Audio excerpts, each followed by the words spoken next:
chose to do this interview on my mother-in-law, Anna Andrade. She's been a real big inspiration in my life. Because of her, I've been inspired to go back to school, get my GED, go to college, and finish my education. I'm not only doing this interview because it's a school project, I'm also doing it because I wanted to have something for my children, my grandchildren, and my great-grandchildren to know how important she is and what an impact she made in my life. My first question to Anna is, why did you choose the career that you did? There's a whole lot of life I did before I became a plumber. Well, anyway, since we skipped all of that, I had to choose to work, and I didn't at high school or college. I didn't want to be a secretary. I didn't like being sitting down and taking notes for a person, you know. So when I went to my last day for public assistance, they had bulletin boards, and I was looking at the work, and I seen plumbing, and plumbing seemed to be right up my alley, you know, because I enjoy fixing things. I enjoy tools, you know. My hand was my money maker. I decided to get into plumbing, and not realizing that when I had taken the applied for it, that I would be the first female plumber in the union. I did that. I waited outside for 5 days in the street. Yeah. And then I realized that as years, you know, I got into the union, and then I was the first black female in the union. Wow. And it, you know, it didn't mean anything to me. I didn't acknowledge what I was doing at that time. All I know is that I was able to feed my kid. Me and him was on our own. So you didn't realize the impact that you were actually making, and this was like some part of history. You were the first African American woman on the on the force.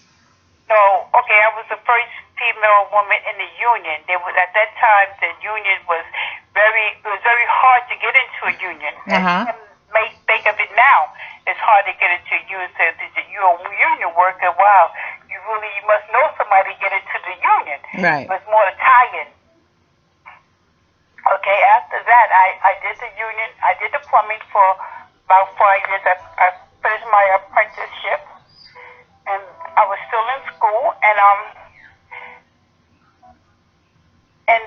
the fire department test came up. Me and some girlfriends was going to take, some girlfriends for the softball team was going to apply for the test, not knowing still what I was doing, because man-female job didn't dawn on me.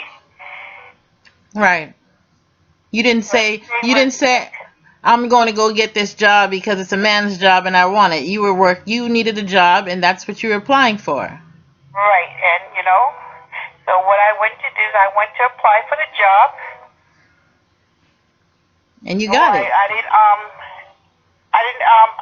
went all the way, because me and my girlfriend, we took the test, and then we split it up for the summer.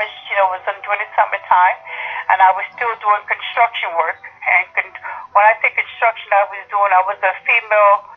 I was in a local 2 at that time, and there was only me and another me and another female was there. Okay. It was on Johnson. There wasn't no female, so working in the men's world was like, you know, I could do the work, so why not? So it was like being in. Have you ever seen a construction site?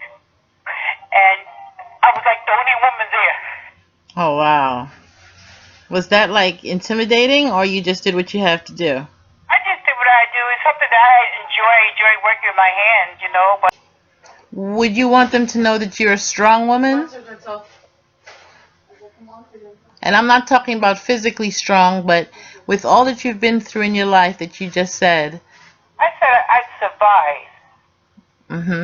You're a survivor. I survived, not knowing that some of the accomplishments that I have made, I survived. Not, you know, I knew I had to take care of my kids, and not only that, the why I knew I had to take care of my kid because I came from a dysfunctional family.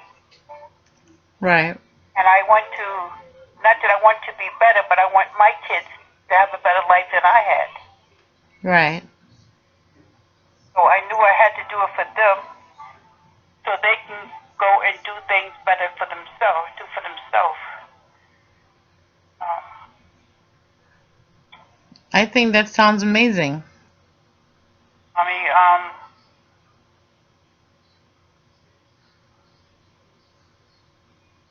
well, anyway, I don't know.